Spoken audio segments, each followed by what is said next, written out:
যালিকাল কিতাবু লা রাইবা ফি, আমি তোমাদেরকে এমন একটা কিতাব দিয়েছি যেই কিতাবে বিন্দু পরিমাণ সন্দেহ নেই। আল্লাহ রাব্বুল আলামিন এই পবিত্র কোরআন আমাদের কাছে নাজিল করেছেন বড় একটা উদ্দেশ্য নিয়ে, যেন আমরা এই কোরআনের গাইডলাইন অনুযায়ী আমরা আমাদের জীবন পরিচালনা করতে পারি। আমরা আল্লাহ রাব্বুল আলামিন কোরআন খুললে একটি আয়াত আমাদের সামনে ভেসে ওঠে। আল্লাহ রাব্বুল আলামিন কোরআনে একটি আয়াতে বলেন, আকিমিস সালাতা লিদুলুকিশ শামসি ইলা গাসাকিল লাইলি ওয়া কুরআনাল ফাজর ইন্না কুরআনাল ফাজরি কানা মাশহুদা। আল্লাহ রাব্বুল আলামিন বললেন, রাত্রি অন্ধকার পর্যন্ত তোমরা সালাত আদায় করো। আল্লাহ রাব্বুল আলামিন রাত্রি অন্ধকার পর্যন্ত সালাত আদায় করার তাগিদ আমাদেরকে দিলেন এবং তোমরা ফজরে কোরআন মাজিদ পাঠ করো, কোরআন তেলাওয়াত করো।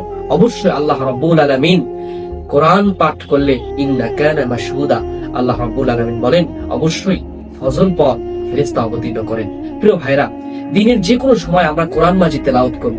আল্লাহ রাব্বুল আলামিন এই পবিত্র কোরআন আমাদেরকে দিয়েছেন, এটা আমাদের ভিতর লালন করতে হবে, এই অনুযায়ী আমাদের জীবনকে পরিচালনা করতে হবে। আল্লাহ রাব্বুল আলামিন আরেকটি আয়াতে বলেন, আলিফ লাম রা কিতাবুন আনজালনাহু ইলাইকা লিতুখরিজান নাসা মিনাজ যুলুমাতি ইলান নূর। আল্লাহ রাব্বুল আলামিন বলেন, হে রাসূল, আপনাকে যে কিতাব আমি দিয়েছি, এই কিতাব এই জন্য দিয়েছি আপনার উম্মতেরা তারা অন্ধকার পথে নিমজ্জিত, তারা অন্ধকার গৃহে আটকে আছে। আল্লাহ রাব্বুল আলামিন এই জন্য আপনাকে এই কিতাব দিয়েছে যেন আপনার এই উম্মতদেরকে অন্ধকার পথ থেকে আপনি আলোর পথে নিয়ে আসতে পারেন। মিনাজ যুলুমাতি ইলান নূর, আলোর পথে যেন আপনি আপনার উম্মতদেরকে নিয়ে আসতে পারেন। প্রিয় ভাইরা, এই কোরআন আমাদেরকে আমাদের সঠিক গাইডলাইনের জন্য আল্লাহ রাব্বুল আলামিন কোরআন পাঠিয়েছেন।